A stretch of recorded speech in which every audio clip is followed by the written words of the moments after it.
شروع کر لیجیے۔ بسم اللہ الرحمن الرحیم۔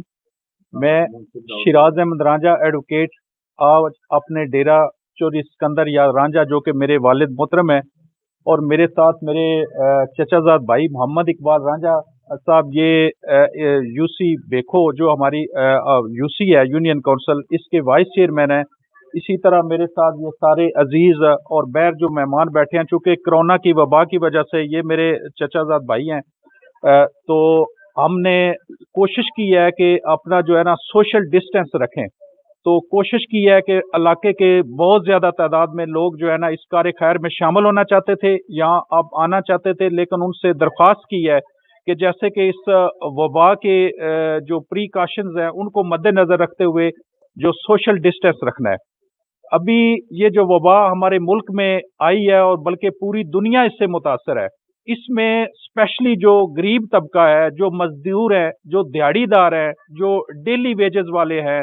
جو ایسے غریب لوگ بھی ہیں جو دن کو انہوں نے کام کرنا ہے، محنت مزدوری کرنی ہے، تو رات کو ان کا چولہا چلتا ہے۔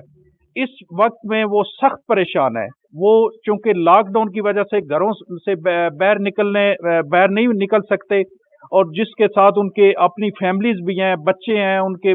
گھر میں بوڑھے والدین ہیں، بزرگ ہیں۔ تو اس طرح ہم نے اپنی یونین کونسل کے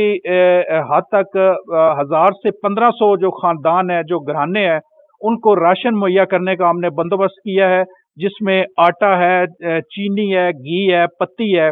یہ ہم ارینج کر کے تو ہم کوشش کر رہے ہیں کہ اس یونین کونسل میں کوئی بھی ایسا غریب آدمی جو کہ اس مشکل گھڑی میں پریشان ہے، وہ کھانے کی وجہ سے، راشن کی وجہ سے اس کو کسی قسم کی دقت نہ ہو، کیونکہ تمام غریبوں کا، ان لوگوں کا جو دکھ ہے وہ ہمارا دکھ ہے۔ یہ نہیں ہو سکتا کہ اس مشکل وقت میں ہم تو آرام سے اپنے گھروں میں بیٹھیں اور یہ جو غریب طبقہ ہے یہ بیچارہ 2 وقت کی روٹی سے تنگ ہو۔ میری اپنے اہل علاقہ کے جتنے مخیر حضرات ہیں، ہمارے جو تحصیل لیول پہ، ضلع لیول پہ، بلکہ ملکی لیول پہ، میرے تمام مخیر حضرات سے میں درخواست کرتا ہوں کہ اس مشکل گھڑی میں آپ آئیں، باہر آئیں، اپنا جو ہے نا حصہ ڈالیں۔ جتنے غریب لوگ ہیں، بیوہ ہیں،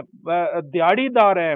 ڈیلی ویجز والے ہیں، ان کی مدد کریں راشن کی صورت میں یا مالی معاونت ہو، تاکہ اس طرح جو ہمارے ملک کے جتنا غریب طبقہ ہے وہ جو ہے نا وہ اس مشکل وقت میں وہ کھانے سے اور جو راشن وغیرہ جو